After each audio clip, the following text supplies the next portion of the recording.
नमस्कार, मी मल्लय्या स्वामी सत्यविजय न्यूजमध्ये आपले स्वागत आहे।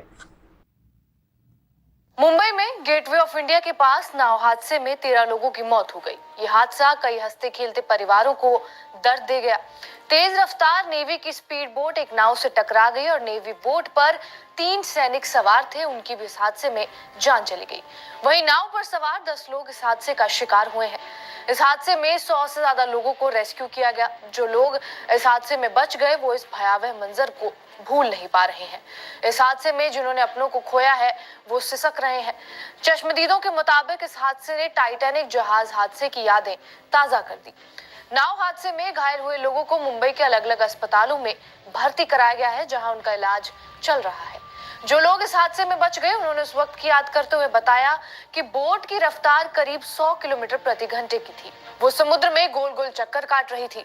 अचानक तेज गति के साथ उनकी नाव से ये बोट टकरा गई। टक्कर इतनी जोरदार थी कि पूरी नाव एक झटके में हिल गई। नाव में छेद हो गया और उसमें पानी भरने लगा। नाव में सवार लोग गेटवे ऑफ इंडिया से एलिफेंटा की ओर जा रहे थे। इनमें बैंगलोर से अपने दोस्तों के साथ घूमने आए राम भी शामिल हैं। उन्होंने बताया कि वो एलिफेंटा की गुफाओं को देखने के लिए नाव में सवार हुए थे और उनके साथ उनके 3 दोस्त भी थे। वो जब समुद्र में पहुंचे तभी तेज रफ्तार से आई छोटी नाव उनकी नाव से टकरा गई। उन लोगों ने लाइफ जैकेट पहन रखी थी।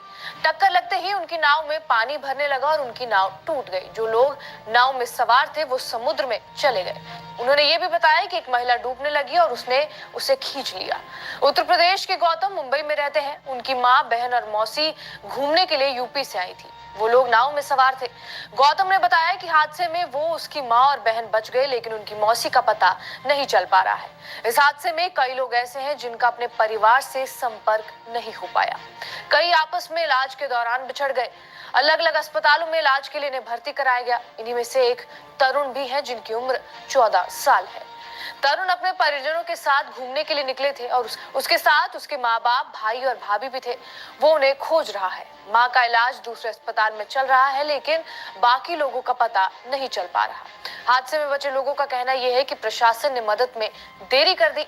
वहीं हादसे की खबर मिलते ही रेस्क्यू के लिए नेवी के 4 हेलीकॉप्टर, 10 जहाज, एक तटरक्षक नाव और समुद्री पुलिस को लगाया गया था।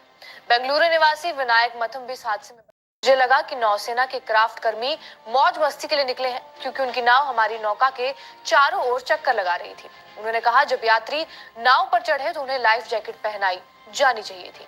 बहरहाल आपका इस खबर पर क्या कुछ कहना है? स्पीड बोट से कूद गई।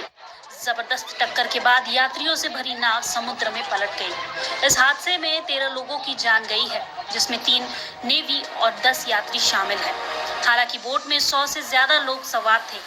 हादसा और बड़ा हो सकता था, लेकिन 3 केंद्रीय औद्योगिक सुरक्षा बल CISF कांस्टेबलों की त्वरित और वीरतापूर्ण कार्रवाई ने एक बड़ी त्रासदी को टाल दिया। फेरी मुंबई के गेटवे ऑफ इंडिया से एलिफेंटा द्वीप जा रही थी। इस दौरान बुधवार शाम करीब 4 बजे एक स्पीड बोट आकर टकरा गई। घटना का खौफनाक वीडियो अब सामने आया है, जिसे देखकर आपके भी रोंगटे खड़े हो सकते हैं। हादसे के बाद आनन फानन में नेवी के सुरक्षा कर्मियों ने मोर्चा संभाला और लोगों को बचाने का कार्य तेजी से शुरू किया। गनीमत ये रही कि फेरी का एक्सीडेंट तट के करीब हुआ, जिससे लोगों को बचाने में काफी मदद मिली। मीडिया रिपोर्ट्स के मुताबिक एक चश्मदीद ने बताया कि वो एक स्पीड बोट का वीडियो रिकॉर्ड कर रहा था, ये सोचकर कि वो स्टंट कर रहा है। तभी अचानक उस बोट का संतुलन खो गया और वो उस फेरी से टकरा गई, जिस पर खड़ा होकर वो चश्मदीद वीडियो बना रहा था। हालांकि उसने कहा है कि जब फेरी टकराई तब उसे जोर का झटका लगा।